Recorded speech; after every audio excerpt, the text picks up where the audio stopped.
இருந்து 3 துண்டுகளாக காணப்பட்டன. 3 துண்டுகளாக காணப்பட்டன. அதன் ஒரு துண்டில் 8, 9, 10, 11 இலக்கங்கள் காணப்பட்டன. இன்னும் ஒரு துண்டில் காணப்பட்ட எண்களின் கூட்டுத்தொகை 22 ஆகும். எஞ்சிய துண்டின் இலக்கங்களாக இருக்கக்கூடியது. ரைட். உள்ள வந்து பாருங்க 8, 9, 10, 11. அப்ப இந்த துண்டோட என்னன்னா இப்படியே உடனே துண்டோ இந்த துண்டை சொல்லிக்கிறாங்க. அடுத்த ஒன்னாவது துண்டு.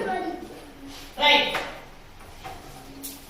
இன்னும் ஒரு துண்டில் காணப்பட்ட எண்களின் கூட்டுத்தொகை 22 ஆகும். இன்னும் ஒரு துண்டில் காணப்பட்ட எண்களின் கூட்டுத்தொகை 22 ஆகும். அப்ப அதான் நாம யோசிக்கலாம். இதுல வந்து 12, 1, 2, 5, 6, 7 எல்லாம் பார்ப்போம். பார்த்தீங்க அப்படி கண்டுபிடிக்கலாமா? ஏறாது. அப்ப நாங்க என்ன செய்யணும்? இன்னும் ஒரு துண்டு 22 ஆகும். 22. இன்னும் ஒரு துண்டு. ஒரு துண்டு இது இன்னும் ஒரு துண்டு 22. ரெண்டாவது துண்டு.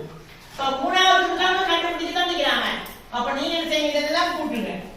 கூட்டினால் 1 2 கூட்டினால் 3 3 போனா 6 4 10 1 2 1 2 3 போனா 6 4 10 10 5 15 மாறும் 21 21 மேல 28 12